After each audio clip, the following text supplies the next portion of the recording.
بسم اللہ الرحمن الرحیم۔ میں ہوں عابد محمود مغل اور آپ دیکھ رہے ہیں دوست نیوز۔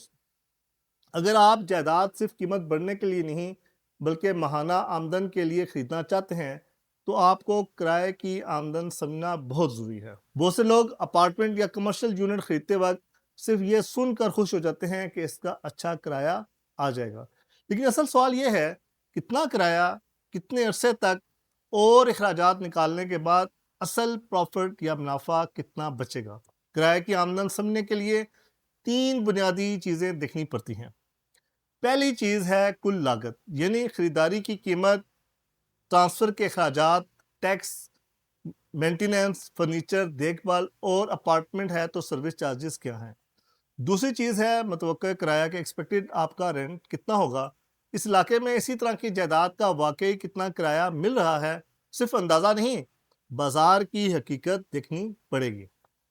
تیسری چیز ہے مستقل طلب، کیا اس علاقے میں کرایہ دار آسانی سے مل جاتے ہیں؟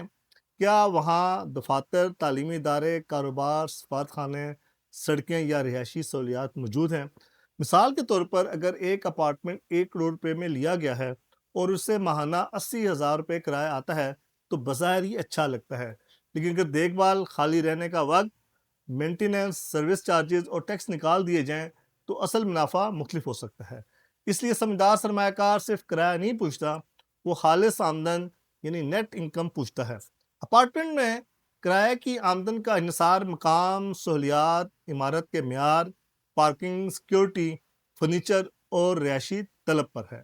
کمرشل پراپرٹی میں کرایہ کا انحصار کاروبار، لوکیشن، کلائنٹس کا آنا، سڑک تک رسائی، دکان یا دفتر کے سائز اور علاقے کی تجارتی اہمیت پر ہوتا ہے۔ ایک اور اہم بات یہ ہے کہ کرائے کی جائیداد خریدنے والے کو صرف آج کا کرایہ نہیں دیکھنا چاہیے بلکہ آنے والے 3 سے 5 سال کی طلب بھی دیکھنی چاہیے۔ کیا علاقے میں آبادی بڑھ رہی ہے؟ کیا کاروبار آ رہا ہے؟ کیا سڑکیں بہتر ہو رہی ہیں؟ کیا نئی عمارتیں اتنی زیادہ بن رہی ہیں کہ کرایہ کم ہو جائے؟ یہ سب باتیں اہم ہیں۔ یاد رکھیں، کرائے کی آمدن ایک اچھا ذریعہ بن سکتی ہے، لیکن صرف تب جب فیصلہ حساب، تحقیق اور صحیح رہنمائی سے کیا جائے۔ آخر میں ایک اصول ذہن میں رکھیں، جائیداد سے آمدن خواب نہیں، حساب مانگتی ہے۔ پہلے حساب کریں، پھر خریدیں۔